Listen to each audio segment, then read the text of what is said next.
Thank you, Mr. Chairman. Thank you, Madam Secretary. It should come as no surprise that these are hard times in farm country. I was on a farm in my district just on Monday, and I hear the same fears all across my district. The price of fertilizer, the price of seed, herbicide, diesel, food, healthcare, all of those topics came up on Monday on one farm. According to a recent report from the Wall Street Journal, Americans are now falling behind on $1.25 trillion worth of credit card bills. It's a new record. Add to that the administration's tariff and trade war. Producers have access to fewer markets overseas. Without an end to the president's war in Iran, costs will continue at unacceptable levels. And with the cost of diesel, it's only a matter of time before our groceries become more unaffordable, which goes against President Trump's promise when he sought the office in 2024. I'm as cognizant as ever before to do what the American people need us to do. Farm bankruptcies are up 130% compared to last year and are predicted to rise. This proves that the administration is failing. My district went through hell during the farm crisis of the 1980s.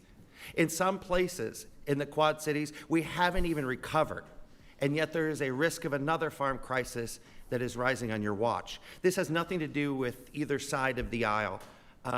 It's about identifying a problem and doing what's right to find solutions. So, Madam Secretary, do you believe that farmers are better under your administration than they were 2 years ago?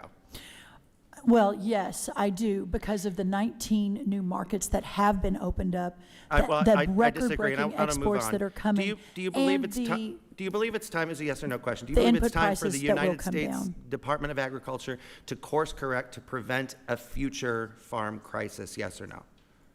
Well, of course, everything we do every day is to do that. Yes, Great. Thank you. Farmers are paying through the roof for essential inputs like nitrogen and phosphorus, and you just talked about this with my colleague from Oregon. On Monday, I heard from farmers that anhydrous ammonia was once $300 a ton, and now it's $1,300.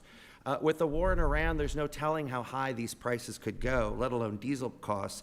The White House has said that this is just a blip. Do you believe the administration has done a satisfactory job helping struggling farmers, yes or no? I do believe, there's no doubt they're struggling, but I do believe that, yes, they know that we're fighting for them every day.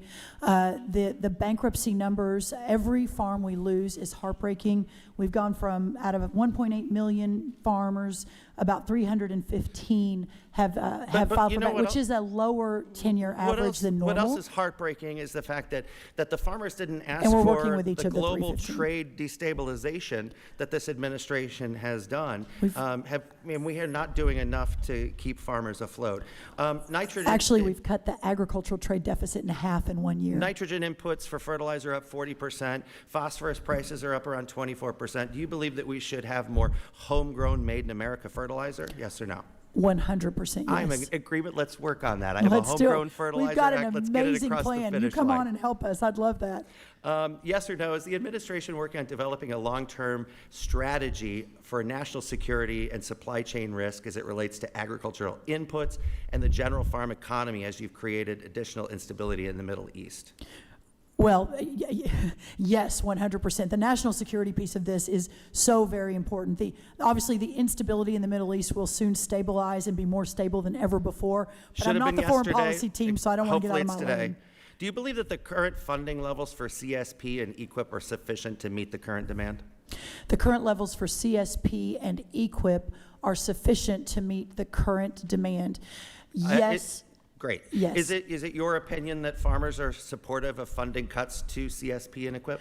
So the challenge there is that the previous administration had a very different value set than we did. It was a lot of investment in renewable energy, solar, and I know you and I could probably have a long debate about this, but that was the priority of the prior. But that was then, and this is now. Well, and now the values are different. We don't want to cover good farmland and solar panels. It's not our priority. We want to keep prime farmland farming and not put Chinese solar panels on them. My time's running short. I wanted to let you know that I hear from so many neighbors in Illinois about the horrific cuts to SNAP. In the land of Lincoln, more than 200,000 have lost food assistance on your watch, and nationally that's 4 million. I think this is a moral issue, at least it is to me, that we do better. And what's happening under your watch is troubling. And I expect that going forward that you will do better and right by the people that we serve, because they didn't ask for a lot of the hardships that they're having to endure. I yield back.